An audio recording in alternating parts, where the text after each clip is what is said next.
ವೀಕ್ಷಕರೇ ನಮಸ್ಕಾರ.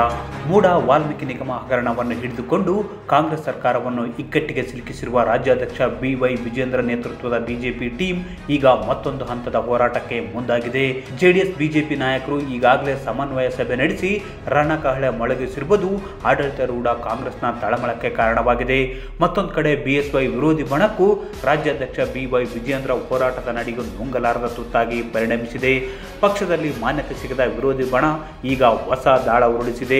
ಹಾಗಾದರೆ ರಮೇಶ್ ಜಾರಕಿಹೊಳಿ, ಬಸನಗೌಡ ಪಾಟೀಲ್ ಯತ್ನಾಳ್ ಇಂಥದ್ದೊಂದು ನಿರ್ಧಾರಕ್ಕೆ ಬಂದಿದ್ದ್ಯಾಕೆ?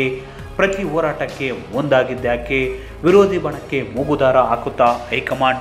ಈ ಕುರಿತು ಮತ್ತಷ್ಟು ಮಾಹಿತಿ ನೀಡ್ತೀನಿ. ಅದಕ್ಕೂ ಮುನ್ನ ನಮ್ಮ ಚಾನಲ್ ಸಬ್ಸ್ಕ್ರೈಬ್ ಮಾಡಿ, ವಿಡಿಯೋ ಶೇರ್ ಮಾಡಿ, ಲೈಕ್ ಮಾಡಿ, ಕಮೆಂಟ್ ಮಾಡಿ.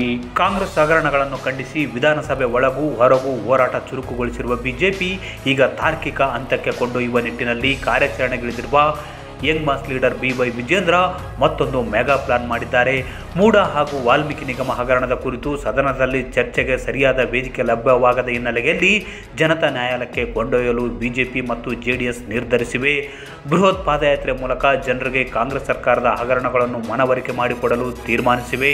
ಅದಕ್ಕಾಗಿ 140 ಕಿಲೋಮೀಟರ್ಗಳ ಬೃಹತ್ ಪಾದಯಾತ್ರೆಗೆ ಬಿಜೆಪಿ ನಿರ್ಧರಿಸಿದೆ.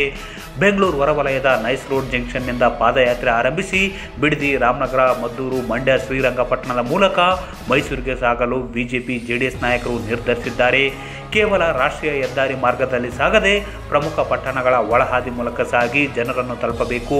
ಅಲ್ಲಲ್ಲಿ ಸಮಾವೇಶ ಆಯೋಜನೆ ಮಾಡುವ ಮೂಲಕ ಸರ್ಕಾರದ ಹಗರಣಗಳನ್ನು ಎಳೆ ಎಳೆಯಾಗಿ ಜನತೆಯ ಮುಂದಿಡಲು ನಿರ್ಧರಿಸಿದ್ದಾರೆ. ಇದರ ನಡುವೆ ರಾಜ್ಯಾಧ್ಯಕ್ಷ BY ವಿಜೇಂದ್ರ ಹೋರಾಟದ ನಡೆಗೆ ಬೆಚ್ಚಿ ಬಿದ್ದಿರುವ BSY ವಿರೋಧಿ ಬಣವೀಗ ಪರಿತಪಿಸತೊಡಗಿದೆ.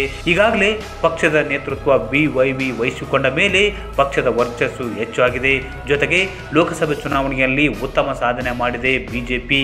ಹಾಗೆ ಮೈಸೂರು ಚಲೋ ಯಶಸ್ವಿಯಾದರೆ ತಮಗೆ ಆಪತ್ತು ತಪ್ಪಿದ್ದಲ್ಲ ಎಂಬುದನ್ನು ಅರಿತಿರುವ BSY ವಿರೋಧಿ ಬಣದ ನಾಯಕರಾದ ಬಸನಗೌಡ ಪಾಟೀಲ್ ಯತ್ನಾಳ್, ರಮೇಶ್ ಜಾರಕಿಹೊಳಿ ತಾವು ಪ್ರತ್ಯೇಕ ಪಾದಯಾತ್ರೆ ನಡೆಸುವುದಾಗಿ ಹೇಳಿದ್ದಾರೆ. ಪಾದಯಾತ್ರೆ ಯಶಸ್ವಿ ಆಗ್ತದೆ. ಎಲ್ಲರೂ ರಾಜ್ಯದ ಜನರು ಕೂಡ ಕಣ್ತುಂಬ ನೋಡ್ತಾರೆ. ತಾವು ಕೂಡ ಸಂತೋಷವನ್ನು ವ್ಯಕ್ತಪಡಿಸ್ತಾರೆ. ನೋಡಿ, ಒಬ್ಬರು ಇಬ್ಬರು ಏನೋ ಹೇಳಿಕೆಗಳು ಕೊಡ್ತಾರೆ ಅಂತೇಳಿ ಅಷ್ಟೊಂದು ಪ್ರಾಮುಖ್ಯತೆ ಕೊಡ್ತಕ್ಕಂಥ ಅವಶ್ಯಕತೆ ಇಲ್ಲ. ನಿಗಮದ ಅವ್ಯವಹಾರ ಖಂಡಿಸಿ ಕೂಡಲ ಸಂಗಮದಿಂದ ಬಳ್ಳಾರಿವರೆಗೆ ಪಾದಯಾತ್ರೆ ನಡೆಸಲು ಚಿಂತಿಸಿದ್ದು, ಹೈಕಮಾಂಡ್ ಒಪ್ಪಿಗೆ ಕೊಟ್ಟರೆ ಮಾಡುತ್ತೇವೆ ಅಂತ ಜಾರಕಿಹೊಳಿ ಹೇಳಿದ್ದಾರೆ. ನಿಷ್ಠಾವಂತ ನಾಯಕರಿಗೆ ರಾಜ್ಯಾಧ್ಯಕ್ಷ BY ವಿಜೇಂದ್ರ ಹಾಗೂ ಮಾಜಿ CM BS ಯಡಿಯೂರಪ್ಪ ಮಣೆ ಹಾಕುತ್ತಿದ್ದಾರೆ. ವಿರೋಧಿ ಬಣಕ್ಕೆ ಇದು ನುಂಗಲಾರದ ತುತ್ತಾಗಿದೆ. ಹೀಗಾಗಿ ಅಸಮಾಧಾನದ ಹೇಳಿಕೆಗಳು ಹೊರಬೀಳುತ್ತಿವೆ. ಎಲ್ಲರನ್ನೂ ವಿಶ್ವಾಸಕ್ಕೆ ತೆಗೆದುಕೊಂಡು ಹೋಗುವ ಮುಂದಡಿ ರಾಜ್ಯಾಧ್ಯಕ್ಷರು ಇಟ್ಟಿದ್ರೂ ಕೆಲವರು ಗೊಣಗುತ್ತಲೇ ಇದ್ದಾರೆ. ಇದಕ್ಕೆ ಸೊಪ್ಪು ಹಾಕದ ಬಿಜೆಪಿ ನಾಯಕತ್ವ ಈಗ ಕಾಂಗ್ರೆಸ್ ಸರ್ಕಾರವನ್ನು ಮಣಿಸುವ ಹಾಗೂ ಸರ್ಕಾರದ ವೈಫಲ್ಯಗಳನ್ನು ಜನರಿಗೆ ತಲುಪಿಸುವ ನಿಟ್ಟಿನಲ್ಲಿ ದೃಢವಾದ ಹೆಜ್ಜೆ ಇಟ್ಟಿದೆ.